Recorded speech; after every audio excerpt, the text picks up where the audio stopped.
We see the story of Jesus going to the cross, and everything seems to kind of be hand in hand. And then there's this one character that seems to interrupt the narrative. His name's Barabbas. We don't even know much about him except that he's a murderer, a leader of an insurrection, a rebel. And why he's even mentioned, sometimes I'm not so sure. It's like, what? This is about Jesus going to the cross. So in this moment, Pilate thinks, I hold the destinies of these two men in my hand. I know the Jews have a tradition that on a holy day, I will release one of the prisoners on death row. Pilate stands on this audacious stage, who now presents Jesus, Son of the living God, versus Barabbas, the thug and rebel. He says, all right, who do you want? This is blasphemy. This has gone too far. There's no comparison. This is a rightful prisoner, a man who should be on death row. He's a rebel against Rome. He leads a rebellion. He murders people. He's a bad man. He's a thug and he's a crook. He deserves the chains and he deserves the crucifixion. Jesus, what has he done but heal, restore, deliver, set free, open blind eyes, open deaf ears, heal the lame and the leper? What has Jesus done? Who do you want? We want Barabbas.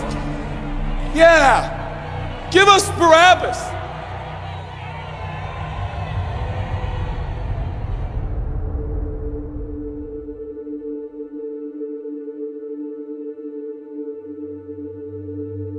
People say, give us Barabbas. The Roman soldiers come up and they put the key in and they unlock Barabbas from his chains and shackles, and he walks down the platform, welcomed by all of his thug friends. Yeah, the people love me. Yeah, that's right. I don't even know who this Jesus guy is, but all I know is my people love me. There seems to be no conscience in Barabbas. There's no record of him turning to Jesus and saying, I owe you everything now, for you have set me free. No, I don't see any of that in Barabbas. And God knew that.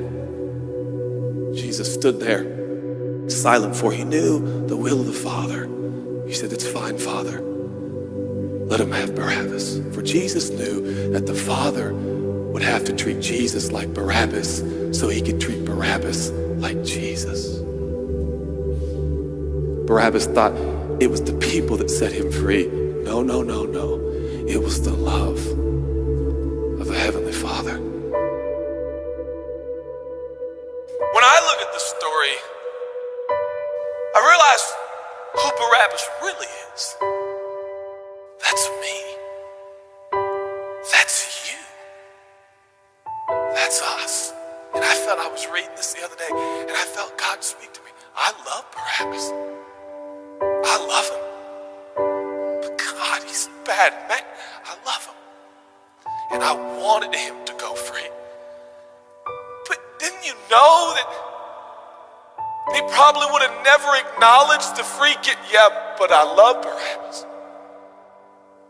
For while we were still sinners, Christ died for us. God sent his son for Barabbas, even the one he knew would walk away from Jesus and his free gift and never come back. He loves him. And the nerve, the gall, and the audacity of believers to think, I got saved by grace, but now that I'm in this deep, dark place of bondage, I better work hard to get myself out. What? That's the opposite of the gospel. Are you bound? Are you held under the power of this temptation, this sin? You feel like it's controlling you? What are you gonna do? I'm gonna shake myself free. Stop it! No, you won't! You're no match for the powers of hell and the urges of sin. You will not overcome it, and you will never overcome it. You'll just be another statistic. There's no answer within yourself. Your own marriage, your own goodness, your own discipline, your own devotion will not save your marriage and will not save your kids. There's only one, and he's the one that took your place. He's the one that stood silently on the platform with Pilate and said, yes, let him have Barabbas. Take me. How How many times have I stood on that platform with Pilate and Jesus, and I'm the Barabbas, and they start to take my chains off, and I say, no, no, I deserve this. I deserve the guilt. I deserve the shame. I deserve the consequence. I deserve it. Jesus seems to look at me and say, no, son, let me have it. Let me have your sin. Let me have your pain. No, God, I did it to myself. I deserve it.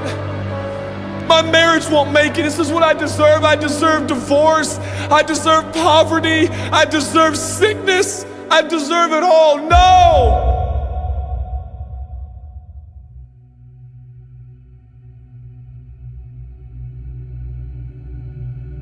God, I'm so ashamed. Give me your shame.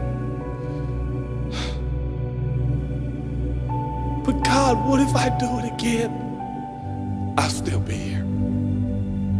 Oh, God, I don't want to hurt you. I love you. I don't want to do this anymore. Give me your sins, son.